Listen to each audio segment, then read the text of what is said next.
Awal mula saya tertarik untuk mengajak kawan-kawan tunanetra untuk berlatih musik, terutama biola, itu sederhana sekali. Jadi waktu itu saya punya seorang kawan namanya Mas Heri. Ternyata dia bekerja sebagai pengajar di sekolah khusus tunanetra di daerah Jambi, yang konon adalah sekolah tunanetra terbesar di Indonesia. Nah, saya penasaran dengan bagaimana lingkungan di sana. Saya sering mengunjungi Mas Heri yang kebetulan tinggal di kompleks sekolah itu juga. Kami sering ngopi bareng di situ. Akhirnya setelah berinteraksi dengan mereka, saya melihat sekolah ini mengajarkan banyak hal kepada murid-muridnya. Yang intinya adalah teman-teman tunanetra ini disiapkan untuk sanggup survive meskipun dengan kekurangannya, yang berarti diajari keterampilan-keterampilan yang tidak membutuhkan penglihatan.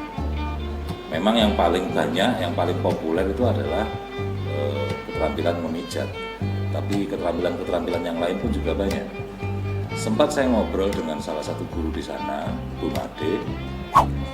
Ternyata beliau mencari materi untuk diajarkan ke teman-teman tunanetra ini mencari sendiri. Jadi tidak ada seperti kayak kurikulum gitu dari pusat, tidak, tapi disesuaikan dengan kreativitas dan inovasi dari guru yang bersangkutan. Bahkan saya pernah ditunjuki ini buku yang sangat tebal yang isinya tentang berbagai keterampilan rumah tangga, dan beliau membaca satu persatu, dilihat, dicari mana yang kira-kira bisa diajarkan kepada teman-teman tunanetra. Misal keterampilan membuat telur asin, keterampilan membuat jamu, jadi kan hanya mengandalkan penciuman, misal kalau jamu, membedakan empon-empon, nanti komposisinya bagaimana. Saya terkesan dengan kehidupan di asrama tunanetra. Bagaimana teman-teman yang tinggal di sana, kalau saya dolan ke sana, mereka langsung nawari kopi Pak gitu.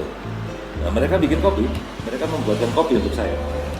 Mereka nyalakan kompor, mereka memasak air, mengaduk kopi. Belakangan saya tahu mereka rapikan kamar sendiri, mereka mencuci baju sendiri, bahkan setrika sendiri. Sampai sekarang pun saya juga nggak tahu bagaimana teorinya, tanpa harus melihat tapi mampu menyetrika pakaian. Dari situ saya terbesit pikiran, apa kira-kira yang bisa ikut saya kontribusikan? Saya bisanya apa sih yang kira-kira saya ingin ikut mungkin berbagi pengalaman, berbagi ilmu dengan teman-teman tunanetra. Saya lihat mereka punya band, mereka difasilitasi oleh sekolah, ada alat-alat musik, mereka punya jadwal latihan rutin, ada pelatihnya juga. Saya kebetulan juga pemain musik, saya pemain biola, dan saya otodidak, saya tidak belajar dari kursus atau sekolah musik gitu. Makanya saya tidak bisa baca partitur. Tapi faktanya saya sudah belasan tahun berprofesi sebagai musisi, dari kafe ke kafe, dari event apa gitu. Akhirnya terbesit pikiran untuk menawari kawan-kawan tunanetra, siapa yang tertarik belajar musik, terutama alat musik biola, awalnya begitu. Dan akhirnya jalan, kita latihan di luar birokrasi dari sekolah. Jadi kita bikin kegiatan non formal di luar. Dan sempat terhenti di tahun 2013 karena saya sibuk mendirikan warung kopi, tapi lantas akhirnya lanjut kembali karena ternyata para adik kelas teman-teman tunanetra yang kemarin sudah saya ajari itu tertarik untuk belajar juga, dengan punya jalan lagi. Nah, suatu kali saya menawarkan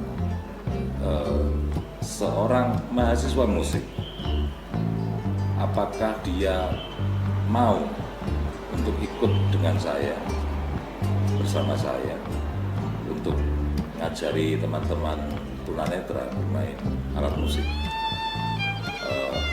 Kalau selama ini saya memang bekerja sukarela, tapi kalau ada teman musisi yang tertarik untuk gabung, mungkin saya akan upayakan mungkin di sosmed atau di apa gitu, donatur yang bisa menyediakan uang lelah bagi mereka.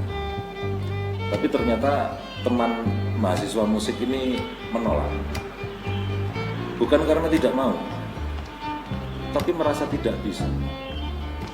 Mereka pikir begini, mungkin ini mungkin mereka sendiri belajar biola misal, sedari awal baru belajar gesek itu memakai partitur. Lantas bagaimana mengajari teman-teman tunanetra memainkan musik sambil baca partitur? Oke, ada braille.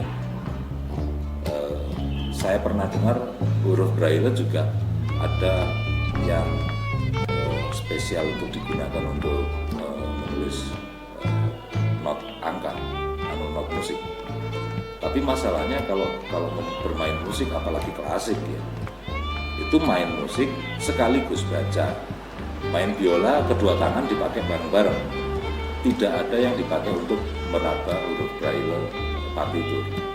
Nah mungkin kawan ini bingung akhirnya metode seperti apa yang bisa dipakai untuk mengajari teman-teman tunanetra kalau tanpa partitur, karena biasanya mereka pakai partitur.